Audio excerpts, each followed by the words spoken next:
Elbow in palms. And repeat after me. I take refuge in the Buddha. I take refuge in the Dharma. I take refuge in the Sangha. Keeping the palms joined.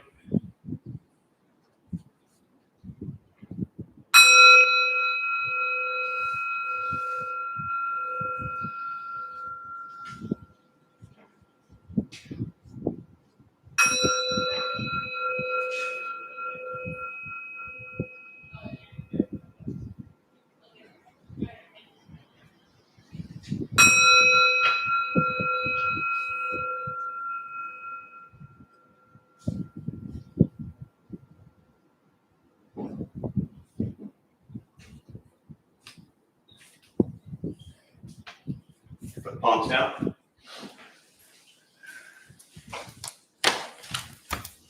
Although when we're up back.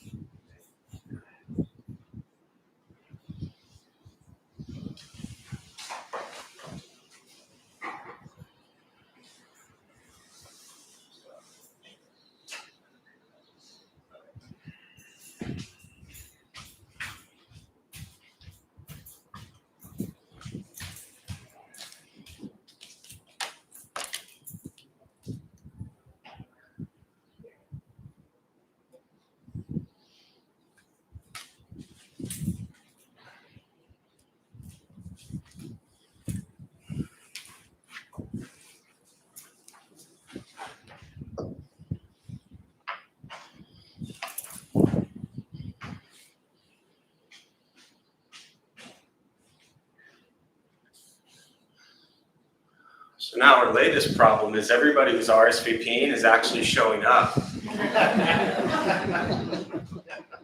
See, we actually rely on your RSVPs and then you not showing up for us to actually accommodate everybody, but I think you missed that memo. So.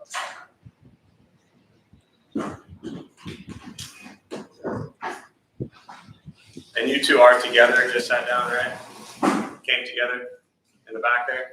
The chairs? Yeah, you two. Oh, dude, the sun's on? Yeah. Okay, thank you.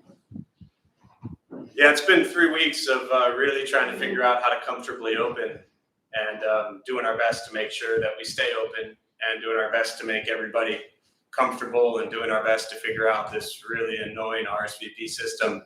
And, you know, it was easy when you had 55 on their RSVPs and 40 showed up. That made it really nice. But like I said, now you're all showing up. So we might have to figure out a different plan.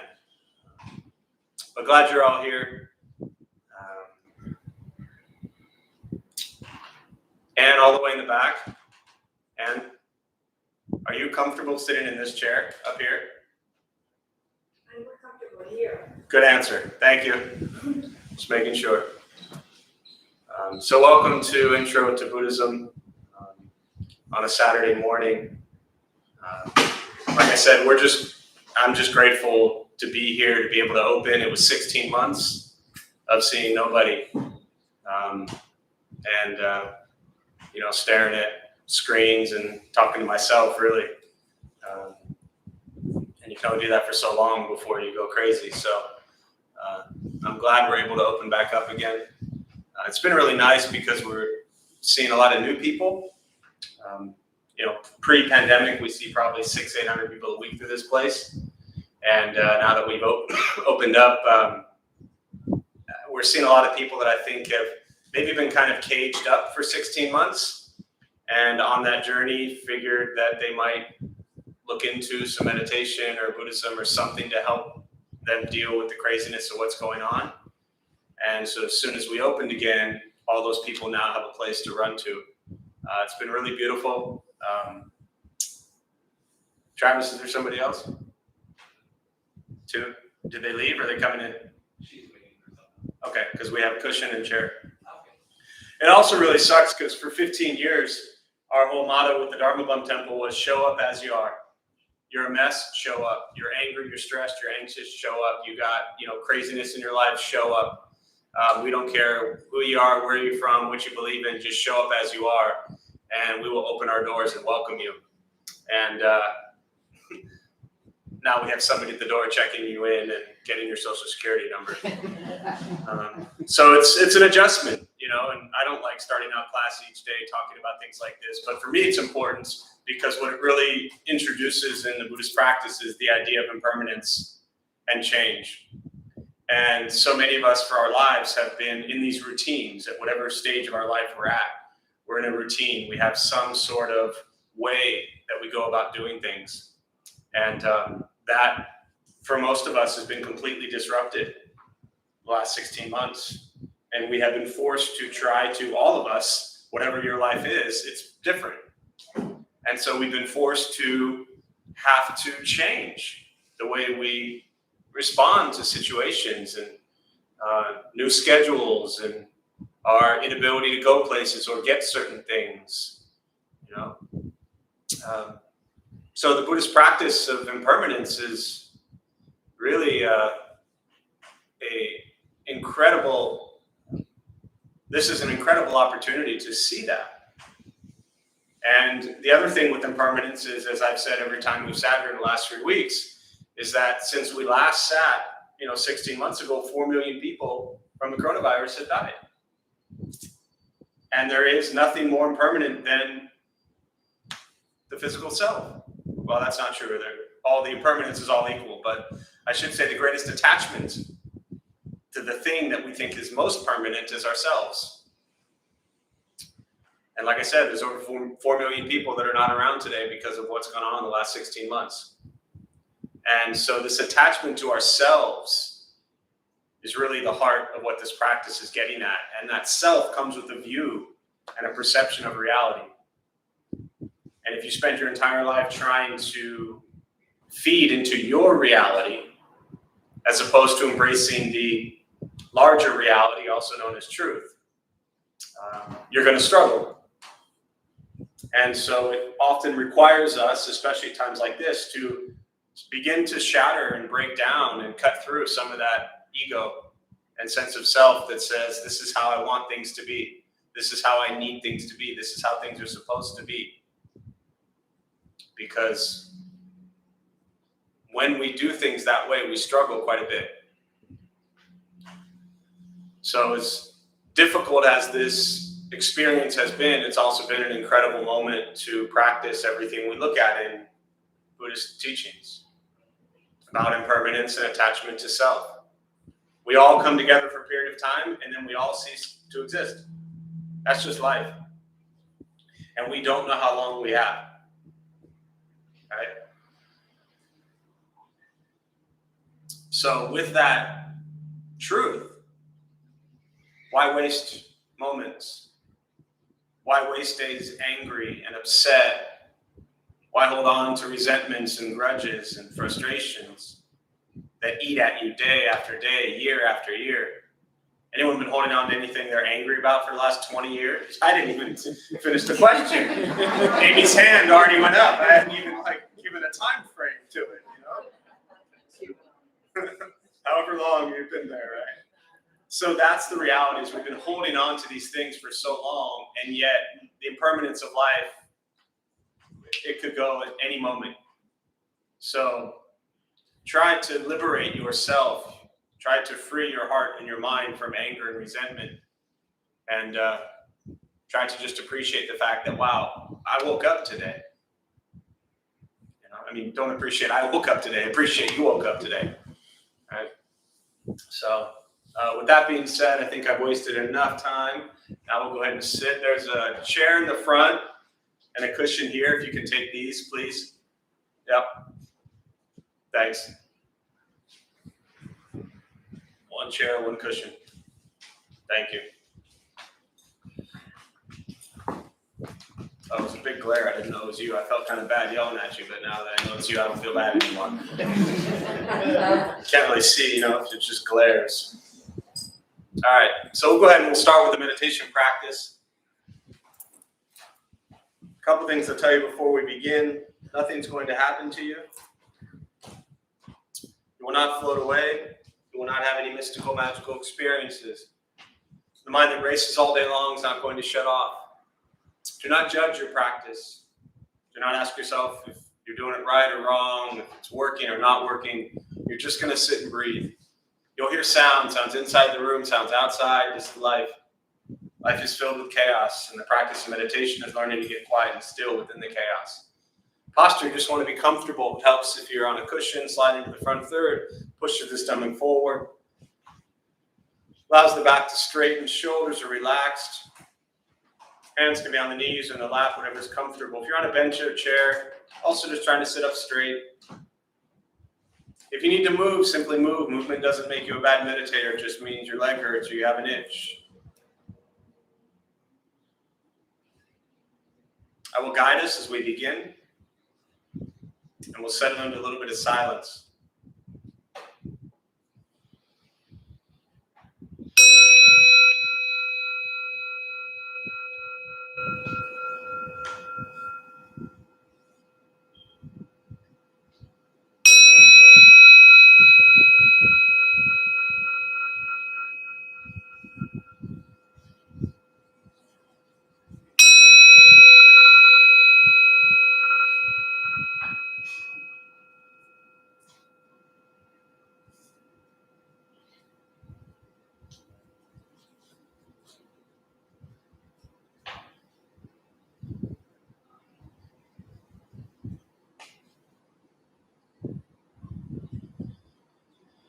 And starting with the eyes closed, if comfortable,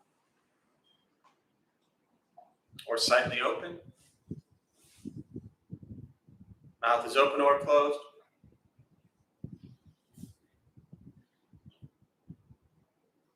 We'll start with taking 3 deep breaths, slowly.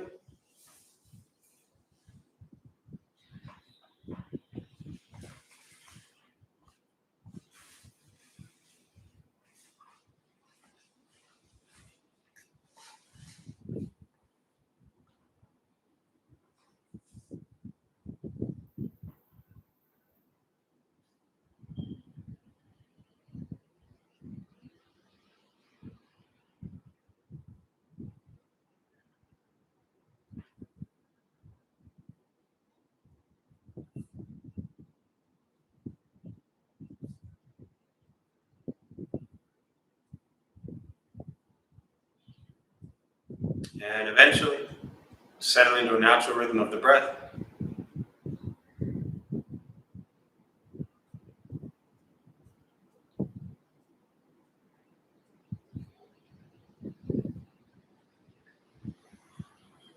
Noticing the mind as it wanders, jumping from thought to thought.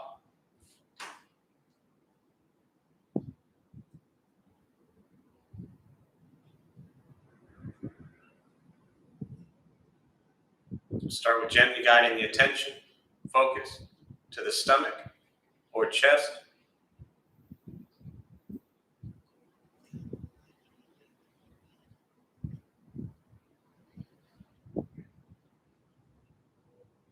Breathing in, feel them rise.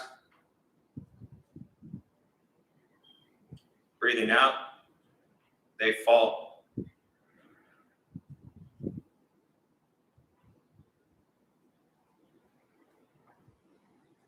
Simply continue this practice, observing sensation of breath.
And as the mind wanders, lost in thought, recognize it.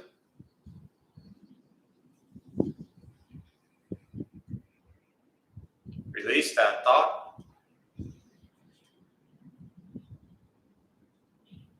Return attention, focus to the breath.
Letting go of expectations.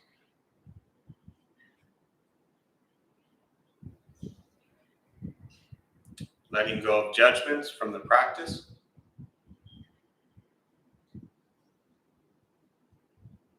Just sitting, breathing.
Keeping the mind alert.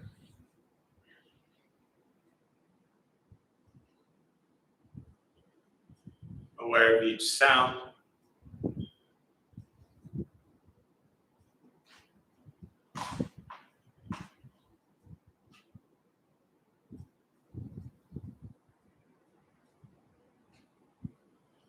Each thought.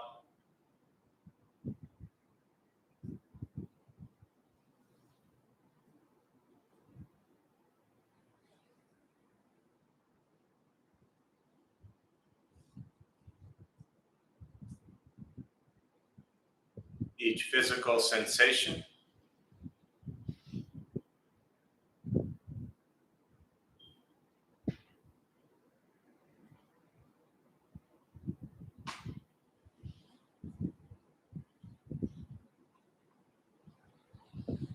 Yet concerned with nothing but sitting,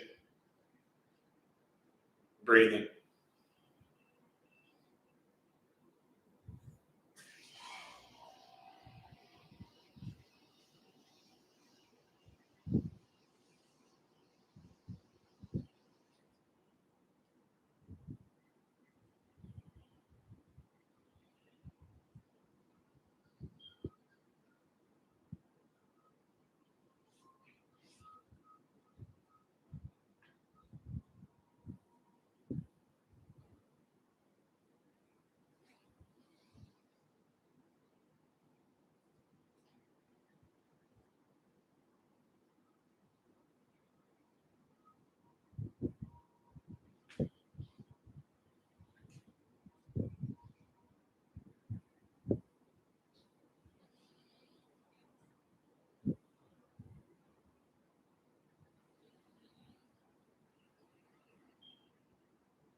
body still, rested.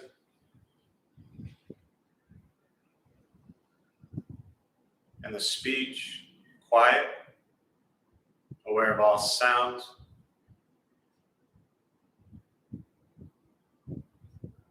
And the mind learning to settle.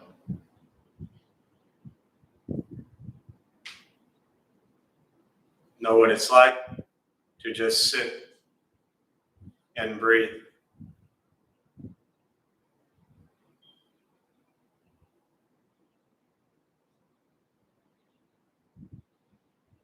Knowing with each breath, there's nothing else to do.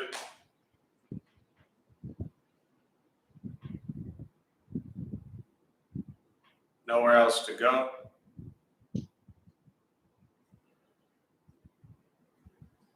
No one else to be.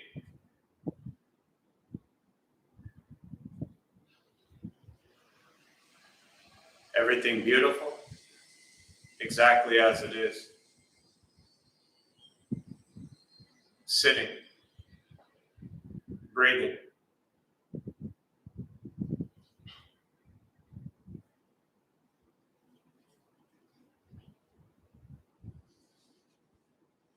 Once again, taking 3 deep breaths, slowly.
As you slowly open the eyes,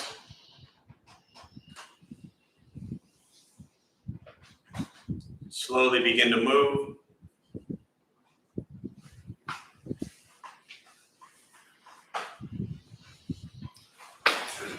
And most important, with the practice of meditation, is to recognize how you feel now, immediately after. Compare this to how you typically feel throughout your day. Recognize the difference, if there is one.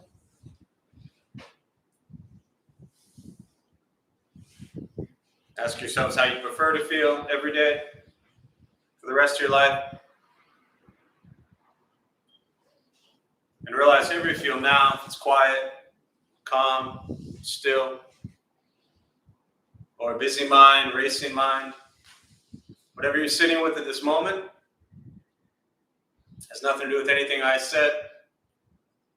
It's nothing to do with how we sit, hold the hands, across the legs. It's nothing to do with the sounds around us or anything else for that matter. It's everything to do with your own mind and your own mind's reaction to an external condition. This is what the Buddha called pratitya samuppada, dependent origination. This is the basis of the Buddha's awakening. The word Buddha simply means awakening. He was a human being no different than any one of us who began to understand why he suffered, why he got angry, sad, depressed, stressed, anxious. He began to understand the causal relationship of all phenomena. And what that means very simply for all of us, regardless of where you come from or what you believe in or where you think you're going, your whole life is filled with things that happen. You react. more stuff happens, more reactions. That's what we get. Practice of meditation is learning what it's like to respond to something quietly, peacefully, still. Because for most of us, the way you responded to the last 20 minutes is quite different from how you respond to everything else that's happening throughout your day. So all we're working on is closing the gap to where the way you feel now is closer to how you feel always. Just as driven, motivated, productive, successful, whatever that means to you in your respective lives. But with a mind that's steady, clear, focused, distracted by nothing, disturbed by no one. This practice is not easy. It's not necessarily fun. Training the mind to be present is probably the most difficult thing you'll ever have to do. Meditation is free. Buddhist practice is free. It's sitting, breathing, learning to be kind to yourself and everybody else you encounter every moment of your life. And that's why truly this practice is easy. Because all you have to do is just be nice to people all day long. You can all do that, right?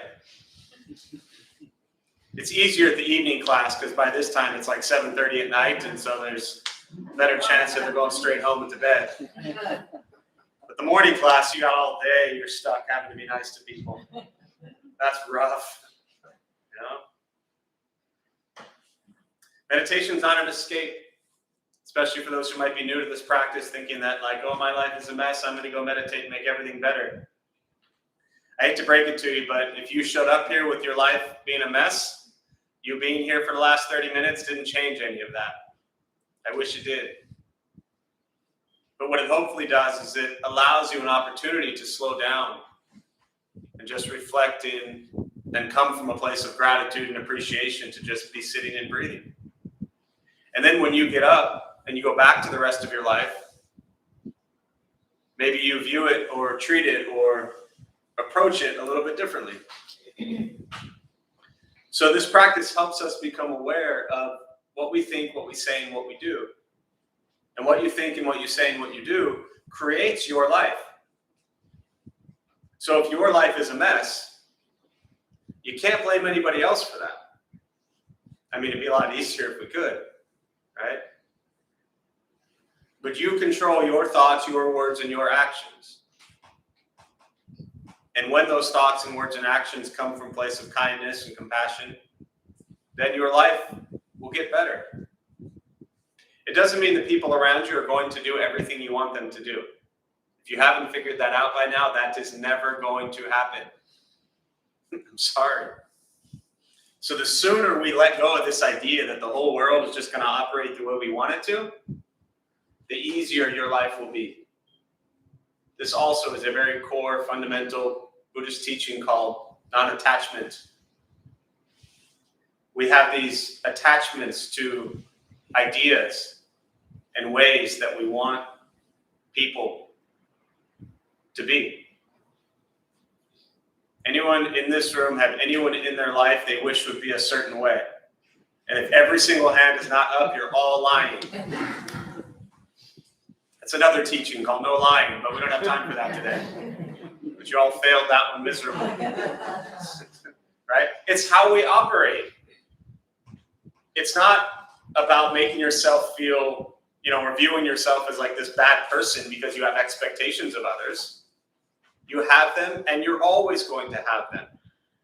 But the question is, could you maybe reduce them a little bit? There's somebody most likely in some other meditation class or therapy or something right now because of you. They're sitting there thinking like, oh, if they would just do this, or if they hadn't done this, and here you are thinking the same thing about somebody else. This is life. And the beauty of this is we get to control what we think and say and do. Nobody else is doing that for you. So, what's that expression? It's both a blessing and a curse, right? I like to look at it as a blessing. You control your thoughts, your words, your actions. And the quicker or sooner that you gain control over these It's not easy. Like I said, your whole life you've expected people to be a certain way. And when they don't respond how you want them to, you let them know. And boy, are they happy about it. But truly, once we stop trying to change and fix and control and manipulate everybody and everything else around us, and we work on our mind and our reaction to those around us, life gets simpler. But it takes time. And I constantly talk about patience. So with that in mind, the Buddhist teachings around patience start with yourself. Be patient with yourself. This is not a 6-week course. This isn't like, I've mastered the beginner level of Buddhist stuff and now I'm ready for some grand advanced teachings, right? This is the same thing over and over and over again. I mean, the Buddha taught for 45 years before he died. And there's a kind of teaching or an expression in Buddhism that says he taught the exact same thing 80,000 different ways. Because he realized that people respond differently to hearing things different ways. But it all comes back to the same thing. Any of you seen the movie City Slickers? It's all about one thing. If you haven't seen the movie and you potentially have some time on your hands these days, watch City Slickers. And then report back to me once you learn what that one thing is. If you have seen it, don't ruin it for anybody else in the room. All right, with that, I'm going to pause, and I'd much prefer to open up and respond to questions. Anything that's on your mind, meditation, Buddhist practice. I could ramble quite a bit, so I'd rather ramble on what you're sitting with. So we'll use the rest of the time for questions.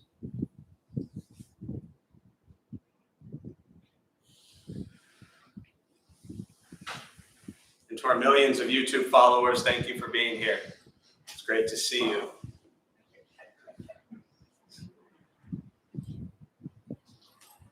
Someone who believes there's not millions. It's like 15.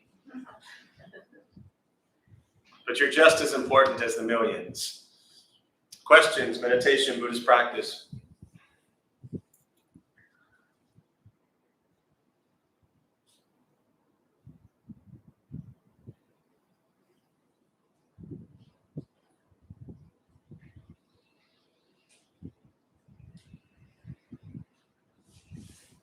Yeah. And How is your life different since you started practicing this? oh my God.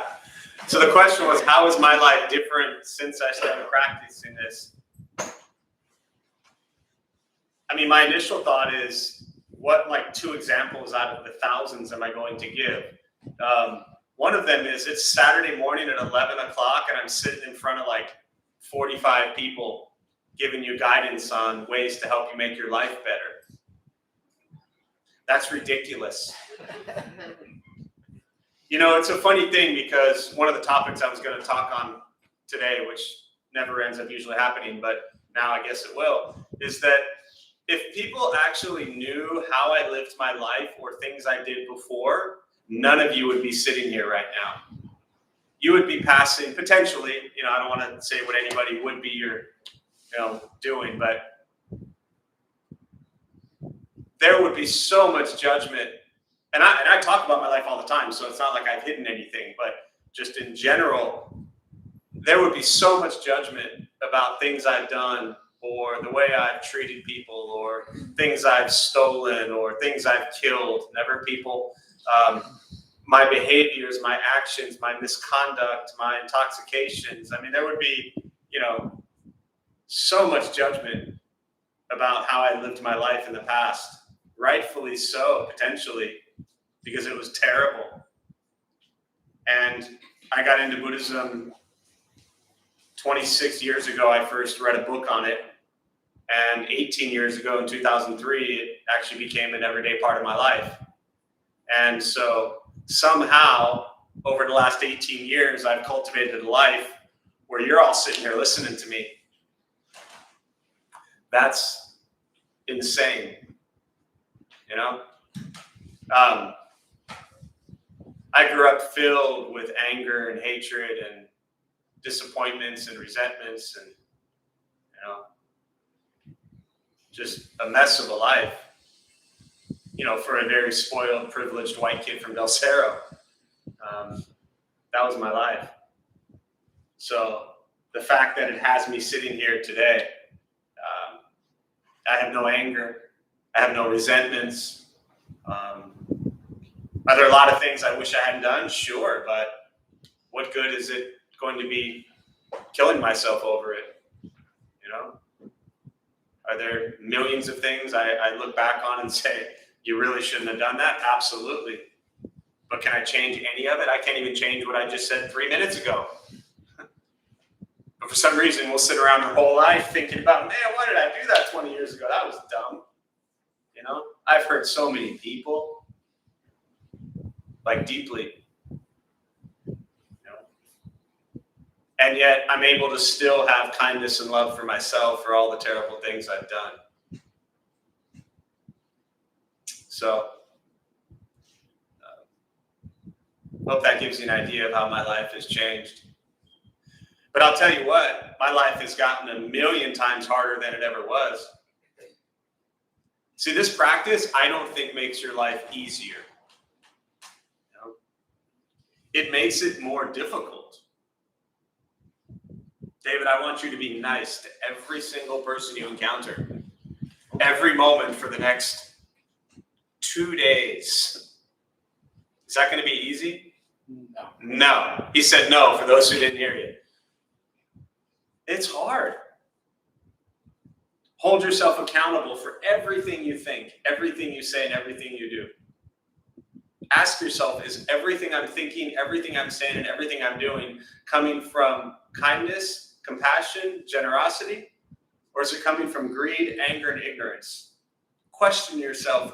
When I say question, I mean observe, become aware of every single thought, every word, and every action.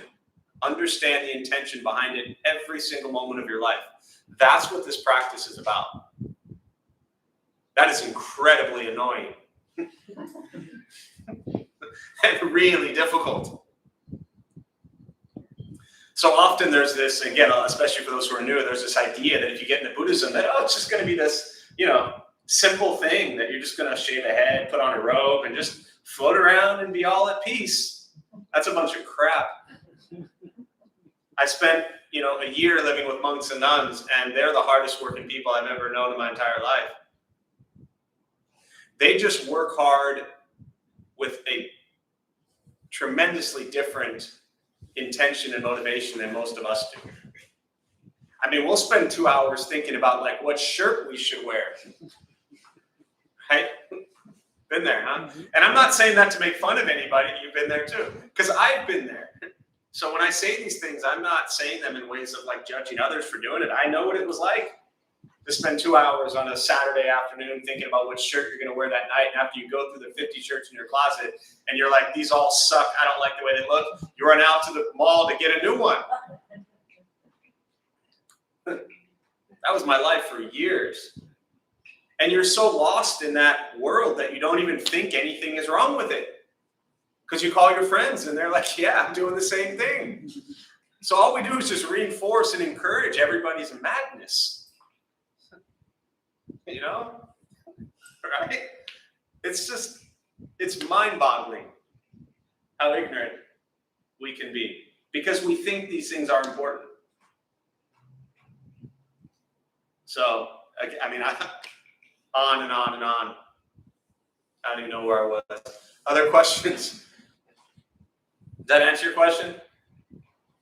In brief? And my eyes are a lot worse than they used to be. That's changed. Yeah. Other questions?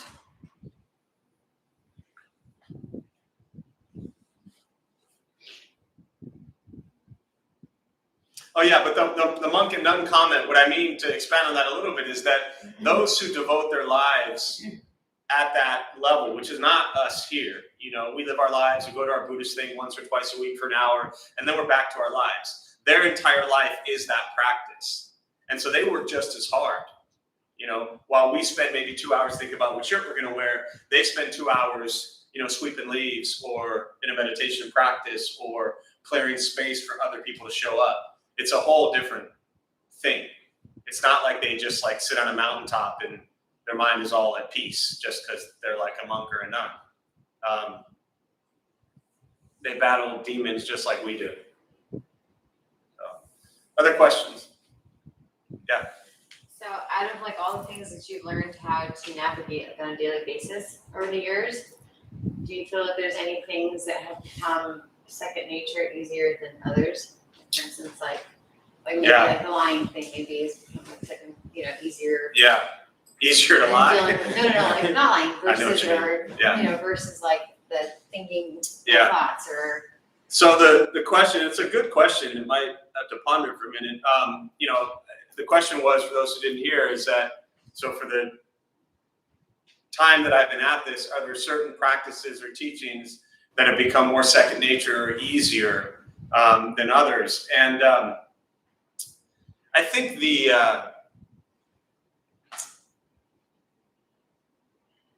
that's a good question.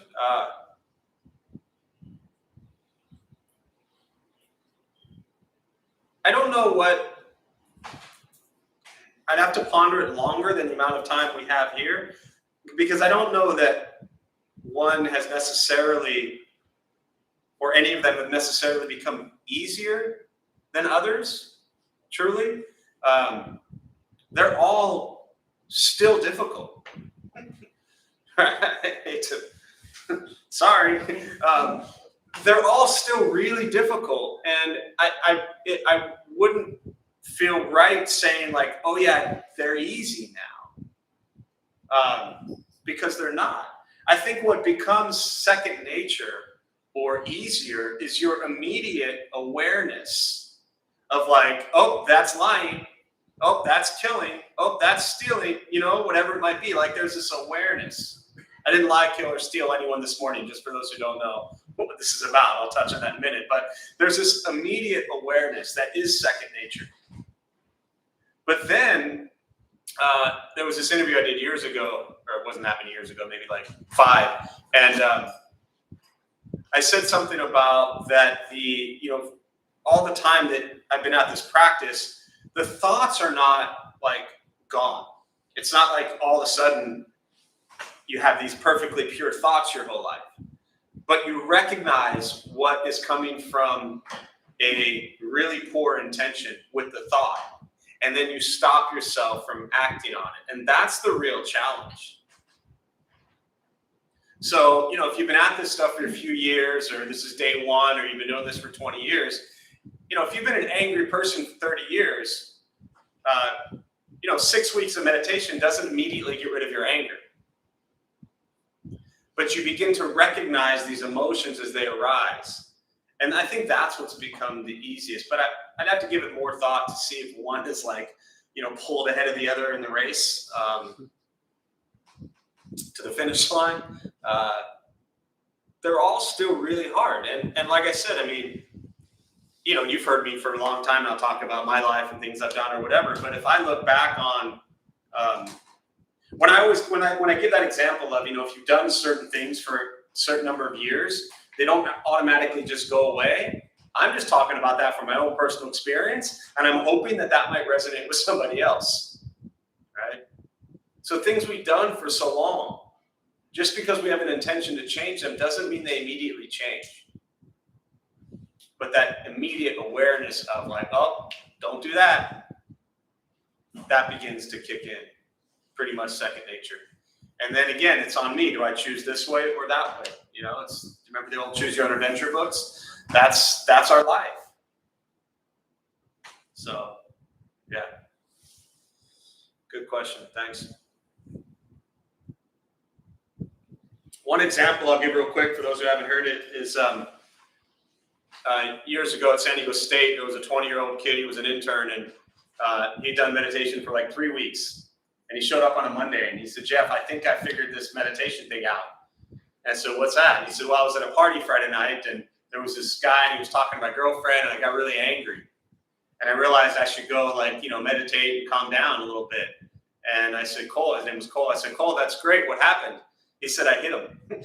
And I looked at him and I said, congratulations. And he was like, Jeff, I hit the guy. I got into a fight. And I said, yeah, but that's progress. You recognized right away the emotion of anger. I'm about to get into a fight. And you said to yourself, I should walk away. And then you punched the dude. Progress. Because 3 weeks earlier, the thought never would have popped into his head like, hey, maybe there's another alternative. Maybe I could go away, walk away and do something else. He never would have thought that before. So things like that, it's just a process. And then one day you wake up and you're like, oh yeah, I don't punch people anymore. I used to punch a lot of people. I stopped that. So, yeah. Other questions? Yeah, Chuck. On intentions, I was thinking, you talk about yourself that you come from a place where, from the very beginning, you had a lot of anger. On the other hand, looking around, there are people who come from a place that where they're very equal, compassionate to begin with. Sure. So the question would be, where do these intentions come from? And though I know we can't answer this part, is why do they occur? The intentions? Yeah. You mean whether they're compassionate intentions or anger? Yeah. Well, Yeah. we're from, Sure. you're this way, I'm probably over here somewhere. Yeah. With other people. And yet we're still friends, Here we are. So, as we wrap up here, I'll just kind of touch on that briefly because there's nothing like talking about rebirth right at the end of a meditation class. So let me just solve the whole rebirth problem for all of you who are brand new. But in Buddhist teachings, the answer is actually really simple. In Buddhist teachings, and it's really beyond Buddhist teachings. For those who don't know, right, the Buddha lived 500 years before Christ, so 2,500 years ago in India, and he was raised Hindu. And in India at that time, pretty much everybody believed in rebirth. Call it rebirth, reincarnation, continuation of consciousness, whatever words you want to put around it. That's what everybody believed. Right? If you walked up to somebody on the street 2,500 years ago and said, yo, you got one life and then you're going to heaven or hell, they would have thought you were crazy. You walk up to people today and say, hey, you're going to be reborn, and they think you're kind of nuts. But at the time the Buddha was teaching, that was just a popular view. We're all going to be reborn or continue on, right? So the answer in a very Buddhist lens, where does that come from? It comes from past lives. It's called a Laya Vijnana, which is a storehouse consciousness. It is your endless continuation of consciousness. The mistake we make is that me, for example, I think I'm Jeff, and I'll sit here and I think, well, what was I in my past life? Or what am I going to be in my next life? All of that is irrelevant, right? And if you're not one, and most people aren't, right, who believes in rebirth, you don't have to believe in rebirth or reincarnation to be interested in what the Buddha taught. It's completely irrelevant. Think of it as every moment you were reborn, right? Think of it as you all showed up here sometime between 10 and 11 o'clock to come to this 11 o'clock class, right? You were at home or wherever you were. You're a whole different person leaving. Then you got here, you're a different person. You sat here and listened to me ramble for whatever, and now you're going to leave. You've changed multiple times, thousands of times, millions of times from 10 o'clock till now. And as you leave, you're also a different person. You're going to have different thoughts, different ideas, right? Right? We just spent an hour exploring being kind to yourself and others. So there's a chance that that might last for the next 30 minutes as you walk out the door. That's your rebirth. Now, if that happens over endless time, if every moment of your day, all you're focused on is cultivation of kindness, that kindness has a greater chance to live a bit longer throughout your day. So what we tend to look at as this kind of rebirth, reincarnation process, often the mistake is made that something's stopping and then starting, stopping and then starting. But it's really just a continuation, right? Your thoughts are different than they were 20 minutes ago, an hour ago, and yesterday. And your thoughts are going to continue to change, and those thoughts carry with you. So some people grow up angry. Some people grow up happy. Some people grow up with all the conditions in the world to be happy, and they're still angry. Some people grow up with all the conditions in the world to be angry, and they're still happy. And really the Buddhist view on that is it has a lot to do with your past karma, your past experiences, your past stream of consciousness, which is just continuing on. But all that really matters is whether you believe in that or not, here you are now. So if you'd like to be happier the rest of your life, then work on being happy now. And hopefully that will continue. If you want to be kind the rest of your life, then work on being kind now. And hopefully that will continue. So, glad I summed that up for you. So we'll close on that. And I'll do a few announcements. We'll join palms.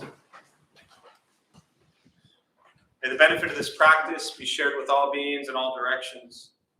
May all be at peace. May all be free from suffering.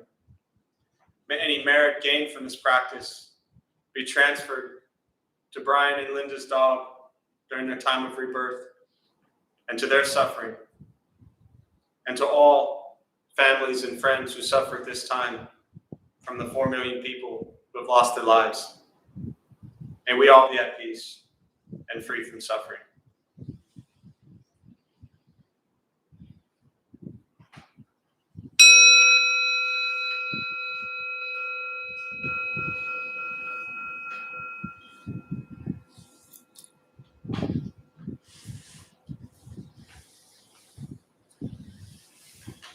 So a few quick announcements before you head out to be nice to everybody all day. Thanks for being here. My name is Jeff. I'm a Dharma bum. We opened up this temple 14, 15 years ago to introduce Buddhist practice to those who show up. So thank you for showing up. Those of us who lead, we're not monks, we're not nuns, we're not gurus, we're not masters, we're not teachers, we're not looking for students. We're just people living our crazy lives like everybody else. And we do our best to introduce our understanding of Buddhist teachings to those who show up. So every night we have different classes going on, different Buddhist traditions. The schedule, obviously now, for those who don't know, is different because of the pandemic that we are all living in right now. As I mentioned earlier, we were closed for 16 months, and we opened about 3 weeks ago, a little more than 3 weeks. So we have kind of a modified schedule. Currently in person here, Tuesday night, Wednesday night, and Thursday night. I do the Tuesday night, Alex does the Wednesday night of Metta, Loving Kindness, and Travis does the Thursday night, Dharma Bum Basics and Meditation. And then I also lead here Saturday morning. Our recovery Sangha, anyone battling addiction, drug, alcohol, or just addicted to anything, that's Tuesday night downstairs and Sunday morning up here as well. Our family Sangha is actually meeting today for the first time in a year and a half. They're doing an outdoor event at the Bay, which is really beautiful, so I'm glad that they're finally gathering again. Yeah, so hours right now, Monday through Friday, we are doing a morning meditation here. It's 25-minute meditations, 8 to 8:25, and then 8:30 to 8:55. That's Monday through Friday. And then the temple closes. Pre-pandemic, like I said, we'd see 600-800 people a week, and the temple was open all day. Right now, we're open 8 to 9 in the morning, and then it closes all day until the evening time. We open at 6 prior to an evening class.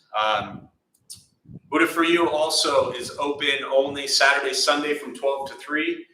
So Buddha for You is open downstairs now if you need anything. And then also same thing, Tuesday, Wednesday, Thursday.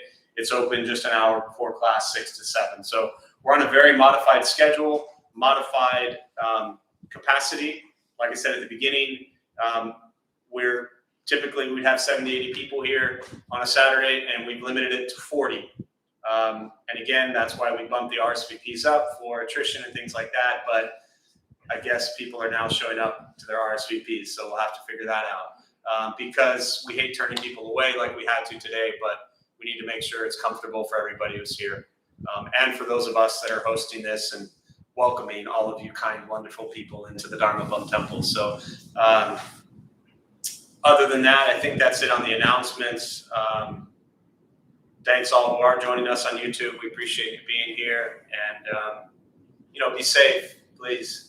It's a crazy time, and things at the moment are not headed in the right direction. So I'm grateful we're open today. We don't know how long that continues, but I'm grateful we're here today. So please be safe. Don't run each other over on the way out. Like I said, Buddha for You is open if you need anything downstairs. Yeah, that's all. Be well.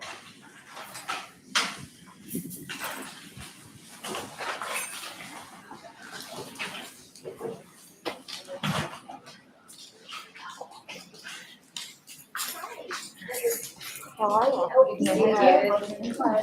Good to see you. Good to see you. Yeah, we had you every kid. I